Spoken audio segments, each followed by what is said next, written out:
আমি আপনাদেরকে একটা ছোট্ট কারগুজারি শোনাই, আপনাদের দিল কেঁদে দিবে। 2016 সালের ঘটনা। তখন ঢাকায় মোহাম্মদপুর আমি খতমে তারাবির জন্য 2 জন হাফেজ নিয়োগ দেওয়া হবে কেন্দ্রীয় মসজিদে। অনেক হাফেজে কোরআনরা সিরিয়াল ধরেছে, তারাবি পড়াবে। কার মনে না চায় এত বড় এক মসজিদে আমি যদি চান্স পাইতাম তো আমার কপালটা খুলে যেত। শুক্রবার দিন সবাই দরখাস্ত রাখলো, ইন্টারভিউ শুরু হয়ে গেল। পরের জুমায় অসংখ্য ছাত্রদেরকে দেখছি খতমে তারাবির জন্য ইন্টারভিউ সিরিয়াল দিয়েছে। ইন্টারভিউ বোর্ডের ভিতরে আমি ছিলাম। কয়েকজন হাফেজকে আমরা সিলেকশন করছি যে এদেরকে নেওয়া হবে। এদের তেলাওয়াত সুন্দর, পড়াও বড় মজার। আমরা কাগজগুলো এক জায়গায় জমা করছি। পরের জুমায় আমরা ঘোষণা দিয়ে দিব কোন মায়ের সন্তান চান্স পাবে। পরের জুমায় যখন জুমার নামাজের পর 3টার দিকে যখন আমরা বসে বসে ফলাফলগুলা দেখতেছি যে কাকে কত নাম্বার দেওয়া হয়েছে, দরওয়াজা লাগায় দিছি, জানলা লাগায় দিছি, এসি ছেড়ে দেওয়া হয়েছে, সব লাগানো, বাহির থেকে কিছুই দেখা যায় না। ইন দি মিন টাইমে মসজিদের বারান্দার দরওয়াজায় কে যেন নক করতেছে। খাদেম সাহেব আস্তে করে জালনা খুইলা উকি মাইরা দেখতেছে যে 2টা ছোট বাচ্চা বাহিরে দাঁড়িয়ে আছে, একেবারে অল্প বয়স। খাদেম প্রশ্ন করলো, তোমরা কারা, কেন আসছো? বলে, আমরা 2 জন আসছি খতমে তারাবির ইন্টারভিউ দেওয়ার জন্য। খাদেম সাহেব একবার পায়ের দিকে তাকায়, আবার জামার দিকে তাকায়, কারণ কথার সাথে বাহ্যিক সুরত মিলে না। অন্য অন্য ছাত্রদেরকে দেখছি কত উন্নত পোশাক পরে, গেটআপ কত সুন্দর করে ইন্টারভিউ দেওয়ার জন্য আসছে। আর এই 2 জনের দিকে তাকায় দেখলাম মনে হয় রাস্তায় ভিক্ষা করতে করতে আইছে, মানায় না, একেবারে গরিব। খাদেম বলল, ইন্টারভিউর ম্যাচ শেষ, চলে যাও বাড়িতে, নেওয়া হবে না। যাদের ব্যাপারে পরীক্ষা নেওয়া হয়েছে তাদের ব্যাপারে ঘোষণা দেওয়া হবে। বাচ্চা 2টা নাসরবান্দা বলতে আছে, আমাদের তো টাকা নাই যে আমরা ভাড়া দিয়ে এখানে আসব। বাবায় বড় কষ্ট করে 2-4টা টাকা জমা কইরা পকেটে দিয়া পাঠায় দিছে, এজন্য আসতে দেরি হয়েছে। খাদেমের বড় মায়া লাগছে, কারণ খাদেমও গরিবের সন্তান। ভিতরে গিয়া মুয়াজ্জিম সাহেবের বলতে আছে, ও ভাই, বাহিরে 2টা বাচ্চা দাঁড়ায় আছে, ওরা নাকি হাফেজে কোরআন, কিন্তু দেখলে তো মানায় না। মুয়াজ্জিম সাহেব ধমক দিয়া বলতে আছে, কোনো সুযোগ নাই, তাড়ায় দাও। খাদেম গিয়া ইমামের কানে কানে বলতে আছে, হুজুর, বাহিরে 2টা বাচ্চা দাঁড়িয়ে আছে, চেহারার ভিতরে এত মায়া, কিন্তু বাহ্যিক সুরত মিলে না, ওরা নাকি কোরআনের হাফেজ। পাশেই তো রহমানিয়ার মুহাদ্দিস সাহেব বসা আছে, তিনি বলতে আছে, কি ব্যাপার, ফিস ফিস করে আপনি কি বলতেছেন? বলে, হুজুর, বাহিরে 2টা বাচ্চা দাঁড়িয়ে আছে, তারা খতমে তারাবির ইন্টারভিউ দিতে চায়। মুহাদ্দিস সাহেব বলল, কোনো কথা নাই, আল্লাহর ঘরের দরওয়াজা খুলে দাও, এখানে কোনো পার্সিয়ালিটি চলবে না। আল্লাহর ঘরের দরওয়াজা সবার জন্য খুলে দেওয়া হবে, আসতে দাও, ভিতরে বসতে দাও।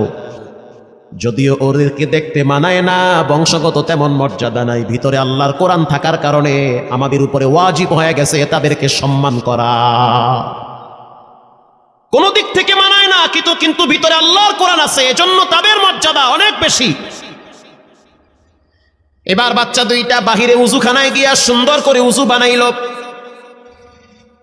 উজু বানাইয়া ভিতরে ঢুইকা আমি তাকায়া দেখতেছি লঙ্গির এক মাথা নিচে আর এক মাথা উপরে, এতটাই ভয়াবহ অবস্থা। কিন্তু আজীব দৃশ্য, 2 জনের চেহারা একই রকম লাগে। 2 জনের চেহারা একই রকম লাগে, কে বড় কে ছোট বোঝা বড় কঠিন হয়ে গেছে। মুসলমান ভাইয়েরা আমার, ইমাম সাহেব প্রশ্ন করলো, তোমরা 2 জনের বাড়ি কোথায়? বলে, আমরা নারায়ণগঞ্জে ভাড়া থাকি। বাড়ি কোথায়? বলে, আমাদের বাড়ি কুড়িগ্রামে। কুড়িগ্রাম থেকে ঢাকায় কেমনে আসছো? বলে, বাবায় ঢাকায় নিয়ে আসছে। কয় মাসে কোরআন শরীফ খতম করেছো? বলে, আমরা 2 জনে 11 মাসে 30 পারা কোরআন খতম করেছি। ইমাম সাহেব একবার চেহারার দিকে তাকায় আর একবার পায়ের দিকে তাকায়। স্থানীয় গণ্যমান্য অনেক ব্যক্তিরা তাকায় আছে এদের দিকে। ইমাম সাহেব বলতে আছে, বাবা, তারাবির ইন্টারভিউ শেষ হয়ে গেছে, বাড়ি চলে যাও। যেটা একটু দেখতে ছোট, ও চোখের পানি দেখলাম টিস্যু দিয়া মুছতেছে।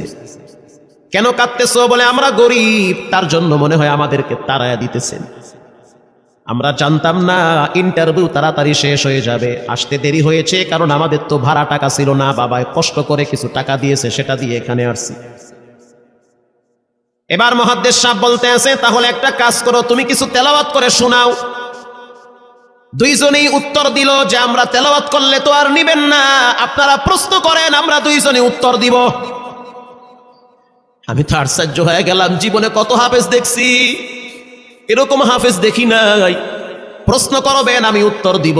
বুঝতে পারলাম ভিতরের খবর কেউ না জানলেও একজন জানেন, তিনি হলেন কে? মুহাদ্দিস সাহেব বলতে আছে, বাবা প্রশ্ন করব ঠিক আছে, তোমাদের মন মতো একটু তেলাওয়াত করে শোনাও। তেলাওয়াত যদি মানসম্মত হয় তাহলে ইন্টারভিউ নিব, যদি না হয় তাহলে ছাঁটাই করে দিব। এবার ছোট যেটা সেটা তেলাওয়াত শুরু করলো সূরা তাহা থেকে। তাহা মা আনজালনা আলাইকাল কুরআনা লিতাশকা। এত সুন্দর পড়া মনে হইতে আছে, আসমান থেকে কোরআন নাজিল হইতেছে। এত সুন্দর পড়া, কত রঙের ঢঙের পড়া শুনলাম, এই পড়া কোনোদিন শুনি নাই। আমি তাকায় দেখলাম স্থানীয় টিউনো সাহেবের চোখের পানি বায়া বায়া পড়তেছি, ইশারা দিতে আছে আরো তেলাওয়াত করতে বলেন। এই পড়া তো শুনলে আমার দিলের ময়লাগুলা কাটে। আল্লাহর ঘরে যখন গেছি, বাইতুল্লাহ ফজরের টাইমে ইমাম সাহেব তেলাওয়াত করলে যেমন মনে হয়, মনে হইতে আছে ওই কোরআনের আওয়াজটা এখন এই মসজিদে বাজতেছে।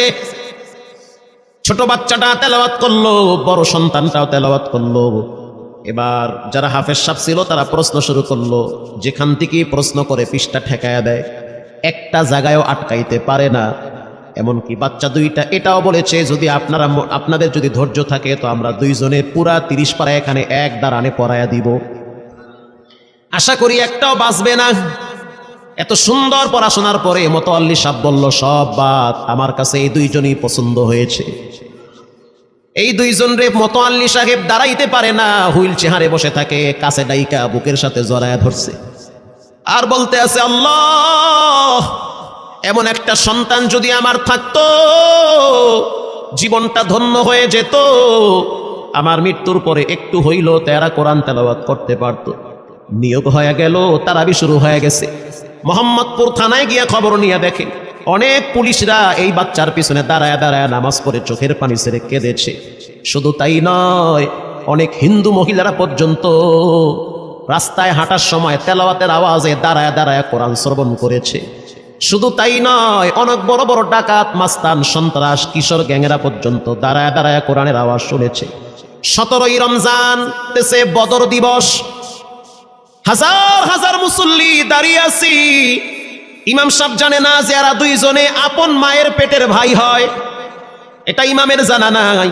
দুইজনে তারাবি চলতে আছে, চমৎকার পড়া, পিছনে শত শত মাওলানা মুফতি দাঁড়ায় থাকে। মনে হইতেছে তেলাওয়াতের আওয়াজে আর এক জগতে হারিয়ে যায়, এত সুন্দর পড়া। তারাবি শেষ হয়ে গেল, মুসাফা শুরু হয়ে গেল। বাচ্চা দুইটারে কেউ বুকের সাথে জড়ায়, কেউ কপালে চুমা দেয়, বলে আল্লাহর কোরআনকে চুমা দেই। হাজার হাজার মানুষ যখন আস্তে আস্তে নামাজ শেষ করে চলে গেল, একেবারে মসজিদের পিছনে বারান্দার পরে আরো একটা বারান্দা থাকে, ওই বারান্দায় এক লোক বসে বসে গামছা দিয়া চোখের পানি মুছতেছে। কিছুক্ষণ পরে লোকটা দেওয়ালের সাথে কপালটা ঠেকায় দিয়া একেবারে অস্থির হয়ে গেল, মনে হচ্ছে তার ভিতরে কাঁপুনি শুরু হয়ে গেছে। কিছু মুসল্লি গিয়া প্রশ্ন করলো, কি হয়েছে আপনার? বলে আমার কিছুই হয় নাই। টাকা লাগবে? বলে না, টাকা লাগবে না। তাহলে আপনি কেন এখানে কাঁদতেছেন? বলে আমি এমনি কাঁদতেছি, এটা কষ্টের কান্না না, এটা খুশির কান্না। এটা কষ্টের কান্না না, এটা খুশির কান্না, আনন্দর কান্না। আল বুকা মিনাল ফারাহ। অতি সুখে মানুষ কখনো কখনো কেঁদে দেয়, চোখের পানি ছেড়ে দেয়। ইমাম সাহেব বলল, পিছনে কে? লোকটা তাকে সামনে নিয়ে আসে।